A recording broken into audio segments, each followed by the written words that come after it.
Pourquoi c'est possible de changer.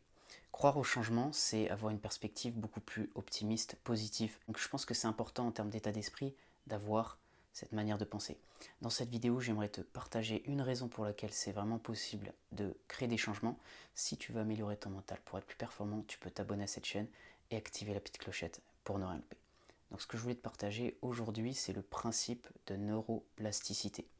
C'est-à-dire que ton cerveau, notre cerveau en général, peut s'adapter au changement, peut progresser, peut multiplier les connexions neuronales. Je m'explique, par exemple, lorsque tu vas apprendre une nouvelle activité, quand tu vas apprendre quelque chose, à force de répéter un geste, à force d'apprendre de nouvelles connaissances, ton cerveau va multiplier les chemins entre les différents neurones. Ces chemins-là vont se renforcer. Ça va permettre à ton cerveau d'apprendre les choses beaucoup plus facilement et à toi ensuite de répéter et d'agir avec beaucoup plus d'aisance. C'est comme si tu avais une forêt. Prenons ton cerveau, imaginons que c'est une forêt, il y a différents chemins dans cette forêt. À force de pratiquer ces chemins, à force de passer sur ces chemins, ils vont s'élargir, ils vont être beaucoup mieux tracés. Donc c'est le même principe lorsque tu vas répéter une activité, un geste. Ces chemins-là, neuronaux, vont être beaucoup plus marqués et ça te permettra ensuite d'évoluer beaucoup plus facilement.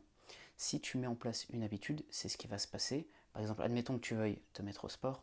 Si tu agis dans une certaine direction, au bout d'un moment, ton cerveau va se modifier, va s'adapter à cette nouvelle tâche, jusqu'à que ce soit facile pour toi de l'exécuter, en tout cas beaucoup plus facile que quand tu as commencé. Donc lorsque tu veux mettre en place un nouveau changement, passe à l'action et tu verras qu'au bout d'un moment, progressivement, tu vas pouvoir t'adapter à cette nouvelle activité. Et si tu veux, il y a différentes choses qui peuvent te permettre de favoriser cette neuroplasticité, cette capacité à s'adapter au changement. Ça va être l'activité physique, ça va être tout ce qui est exercice cognitif, lorsque tu vas utiliser ton cerveau, ton intellect. Et ensuite, il y a la diminution du stress, puisque le stress, si tu veux, va augmenter les inflammations au niveau cortical, au niveau du cerveau, ce qui peut endommager nos cellules. Et le stress aussi va empêcher le cerveau d'être dans de bonnes conditions pour être propice en fait à l'apprentissage. Donc c'est important aussi de pouvoir limiter ce stress. Donc voilà ce que je vais te partager dans cette vidéo, j'espère que ça va t'aider. Si c'est le cas, tu peux mettre un j'aime, tu peux t'abonner à cette chaîne si tu veux d'autres contenus sur la préparation mentale. Et si tu veux faire une préparation mentale personnalisée, si tu veux aller plus loin, tu peux me contacter, il y a mon email dans la description. Je te dis à bientôt pour une prochaine vidéo.